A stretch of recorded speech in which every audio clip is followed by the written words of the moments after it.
Find D.C. City Council member Charles Allen.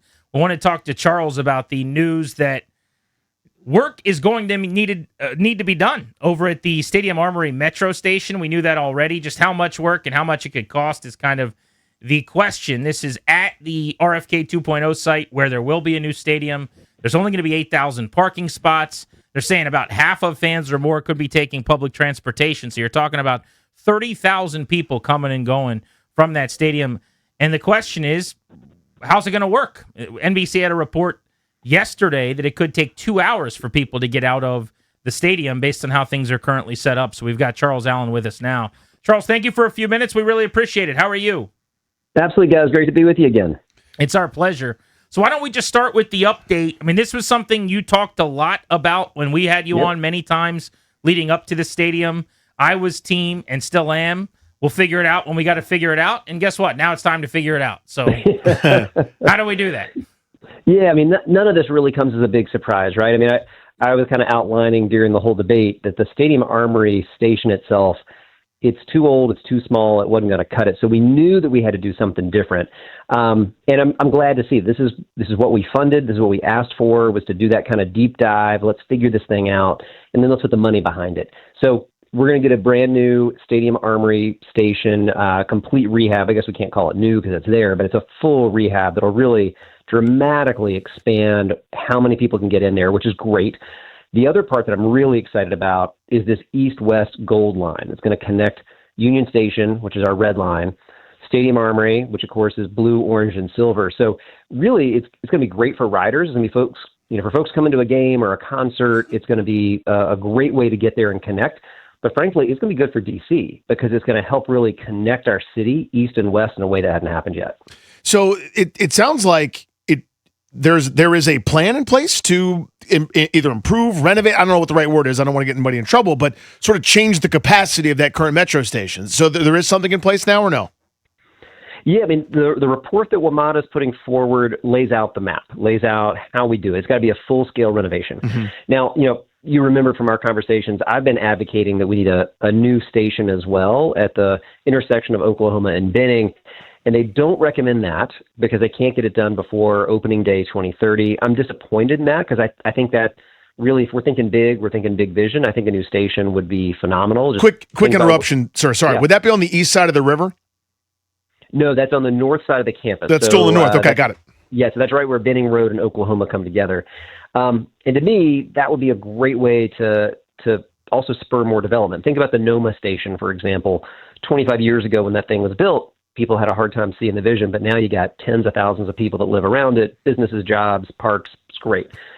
To me, it's a missed opportunity, but we shouldn't be looking at like an either or proposition. I think we can still get to that eventually, but the roadmap that WMATA is laying out, it's a good plan. I'm excited about it.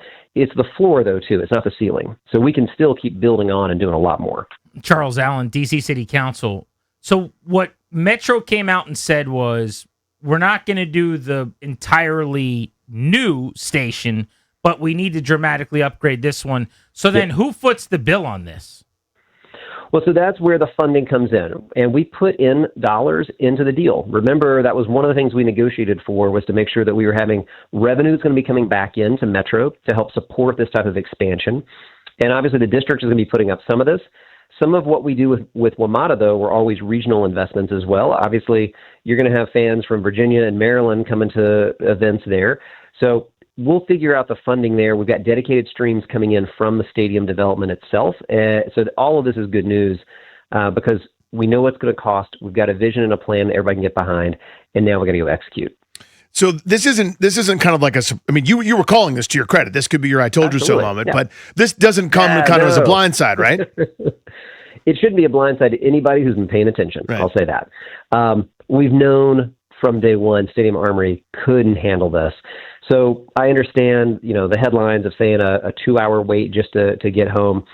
I could have called that months ago. Like we knew that. So I think that WMATA's study really just helps highlight for everybody how real this is, but it does lay out very specific and concrete plans of how to address it. And that's something that we all need to get behind to make sure this happens. I mean, you guys remember when the ballpark was built, we had to expand that station too, just to be able to handle the capacity. On that one, I think we weren't using as much foresight in terms of building that out. We kind of had to back our way into it. Here, we got the benefit of a couple of years. We can get this done and do it right. So I know you were talking about getting a new station basically there, essentially. Mm-hmm. Metro says it would cost $1 billion. Is that number accurate? And then also they say they couldn't get it done, or you guys couldn't get it done in time for the stadium to open. Is that fair too? Well, I think that part's fair. I do think they would have a hard time getting that done by 2030, which I think is the real driver behind their decision. Listen, I've been around for a while. I see people flash up a lot of numbers. Anytime something ends in a lot of zeros, I don't trust a number inherently when it just conveniently lands at $1 billion. So I don't think that's actually what it would cost. So I'd push back on that, but I do think it's realistic. They'd have a hard time getting it done by 2030 to build a brand new station. So let's put our energy on what we can get done. Let's get the Stadium Armory station completely reimagined and modernized and expanded. Let's get the transit center built that's been talked about. Let's get the Gold Line built. And that's going to be significant, and it's going to help get folks there so that nobody's waiting 2 hours. And frankly, it connects better to our local businesses on H and Benning. It's really just a better experience for riders. So I want to double click on that with Charles Allen, DC City Council. So this is where I'm going to show my Virginia, I guess. Okay. Yeah. If Your Virginia is showing. Yes, my great. Your Virginia is showing. Put it away. When you start talking about buses, I get so much less interested.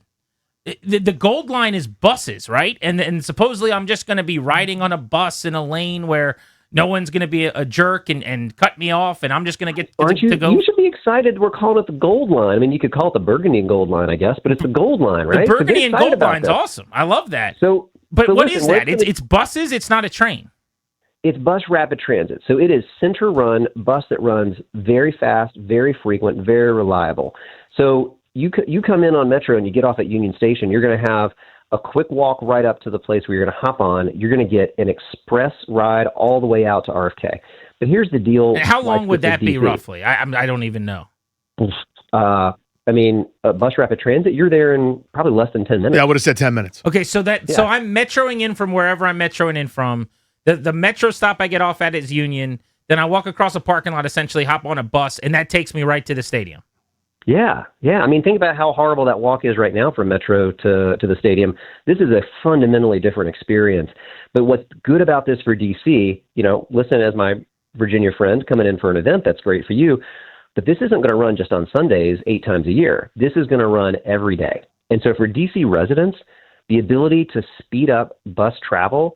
So for everybody who needs to get to work, get to school, get to the grocery store, get to that doctor's appointment, this speeds up transit. So this is a win-win, and I think it's really important. So, and Charles Allen with us here on Grant Natty, kind of nice to give us some insight. So that Union Station Metro stop, are you then going like way all the way through the station, then up the stairs to like where I used to get the Bolt bus to go to New York? Like, is it up that way where it picks up? Because there's no way you can do it out front of Union Station, right? Correct. It's on the H Street side. So you're going to walk the same walk you'd walk up right now. I'm sure we can clean it up and make it a little prettier for you. But we can make it it's going to be a great walk. I was going to ask respectfully, yes. But it's easy and convenient, and a lot of people do that already. That's right. So it's a really quick way. But if you know you've got a ride, you can be at the stadium in less than 10 minutes. You can count on that bus coming very quickly and reliably. That becomes much more attractive than you having to transfer trains multiple times, find your way over. This is about making it convenient, easy, reliable, and affordable, and we can do that. This plan lays that plan out. So at Nats Park, as you know, sometimes, it's happened famously during playoff games where there's an announcement or it goes up on the big jumbo board. Hey, the last Metro train's leaving the station. You guys have, maybe 10 minutes to walk over there. And it's kind of one of those cringeworthy things where people have to leave really meaningful games, et cetera. I can only envision that Sunday night game, right, for the football team or the Monday night game, et cetera, where you might have a similar issue where the last train to go this way or that way, et cetera. Talk about that if you wouldn't mind. What's going to be the fix there, the solution? How's it all going to work? Well, Metro already has expanded hours, so we don't really see that issue coming up anymore, right? Because Metro expanded their hours both for earlier service and for late night service. We've got Metro that runs 24 hours a day now, too. We've got multiple bus lines that run 24 hours. So I don't think you're going to see that experience just because of the way that Metro's continue to expand and improve its service and its hours. Even at midnight on a Sunday for Sunday Night Football? You can absolutely catch Metro at midnight. So yeah, it Okay. keeps running. This is also, though, where if we've got a special event, for example, let's say use your example, Monday Night Football, it's going to run late. We have ways that we partner with different groups to ensure extended hours, but I don't think you're running into a problem there. Charles Allen, DC City Council, on Grant and Danny. So we're in a place, timeline and money-wise, where if we're forecasting a week one opener in 2030, whatever it costs, you would know better than I, with the escalators and all of the changes that are going to be done. I heard there's only one elevator over there. You think all that gets done in time, that it's not a 2.5 hour wait, it's fairly seamless for that first game? I think we can get it done. I do. I think that everybody's got to move with urgency. And I think that's why I've been pushing so hard to get DDOT, our Department of Transportation, and WMATA to get their plan together. The next step is now let's get these agreements in place. The deal we made puts the funding in already, so we know that we can fund this and get it done. So now it's time to execute. And I think we all need to have just a constant sense of urgency to get it done. But it starts with a really solid plan, and that's what we got in front of us now. All right. This is another question where I don't know what I'm talking about, but you probably do because you're Say involved. it with enough authority, and everybody will believe it. That's true. But you're not just on the city council. Correct me if I'm wrong, but you're involved in the transportation side of it, right? Like you're on Correct. that. Yes, I chair the Transportation Committee. Got it. So the streetcar debacle, whatever that thing was, I just say the word streetcar to people from DC and they just like turn into water. It's like they just like, no. Why was that so bad, and why will the bus thing be better? Or are they not related in any way? No, that's a great question. So the streetcar failed because it never was part of a network. All it did was just run a short link. Part of what is got to be, and what isn't part of this plan, is that a gold line, center lane run, bus rapid transit, it's not just a novelty that runs from Union Station to the RFK campus.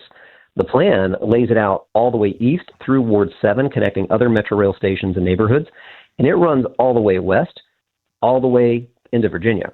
So when this gets built out, it's part of a network and a system, not just a novelty. And that's going to be the big difference and why you're going to see it work, because it's got to be part of a bigger system, not just a little novelty ride up and down H Street. Councilmember, help me with this, if you don't mind. Again, I'm not a professional council member either, so I speak out of ignorance on this one. What's the team's role in this? Because, again, obviously you guys probably talked about every permutation and dotted every I, crossed every T. They probably were part of some of these conversations as well. Where do they stand? I think they're going to be excited about this as well, because they see, they've said they're committed. This is going to be a transit-first stadium. Yeah, I heard when you opened up this segment, you said, there's only 8,000 parking spots. My gosh, 8,000 is a lot. So say only 8,000. We know for this to be successful, we have to get people there by transit. This is not a suburban stadium. It's in a city. It makes no sense to build oceans of asphalt to parking. We've talked about that, all last year. So to make this work, it's got to be transit, that investment in our Metro Rail and our Metro Bus to help get people there. And I think the team's going to be excited about this because it helps fulfill that vision. And they have every incentive for us and to help push us as partners to make sure that we're delivering on this and executing, because they need it for 2030. We need it for 2030. So I think we're all going to be good partners on this. I'm glad that you brought up the parking situation, because that NBC4 story yesterday, they said that their research or whoever they've talked to has suggested that about half of people will take public transportation, which is 30,000. But if there's only 8,000 parking spots, where's the rest? I mean, I'm thinking it's going to be like 45 or 50,000 public transport. Like where are the other people parking? Well, remember, I don't know how many football games you go to where you just drive by yourself. A lot of people, most people don't just do solo trips in a car to that. We know that we'll have people drive. We also expect, much like we see at Audi Field or at the ballpark, there's a good chunk of folks who take rideshare, so they'll be taking Ubers and Lyfts. A good number of people walk or take bikes. I mean, they're building a bike valet in this the same way. Look, go down to Nats Ballpark on a baseball game, and you're going to see that bike valet completely packed out. So the idea is to get people here in a lot of different ways. There will be people who drive. There will be thousands of people who drive. But we've got to make sure the other ways work so that you're here by Metro. If you want to be able to take your bike, if you want to walk, if you're catching an Uber, whatever it is, that's the mix is what we're really working on. And I think we'll get 30, 35,000 people taking transit. But I've said this from the beginning, if we build 20,000 parking spaces, then 20,000 people have an expectation that they're driving.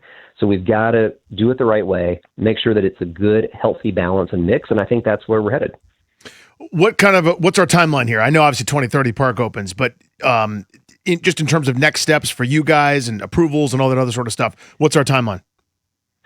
I don't think we have a day to waste. I mean, I think we've got to stay aggressive on our timeline. So the WMATA board, so that's the board of directors for our metro system, they have to approve this, and that's coming before them, I believe, tomorrow, actually, for them to approve and get this going. And then it's the hard work, working with our Department of Transportation. A lot of that groundwork has already been laid. They're very excited about this project.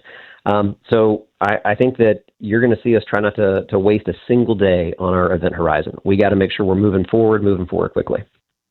Charles Allen, D.C. City Council, with us on Grant and Danny, providing excellent and important insight as we get closer and closer to breaking ground on a new stadium at RFK 2.0. Charles, thank you. We really appreciate it. As always, anytime anything important's going on, we'd love to chat with you about it. You got it, guys. Reach out anytime. Good to talk to you. Thank you, as sir. well. Always love talking to Charles Allen.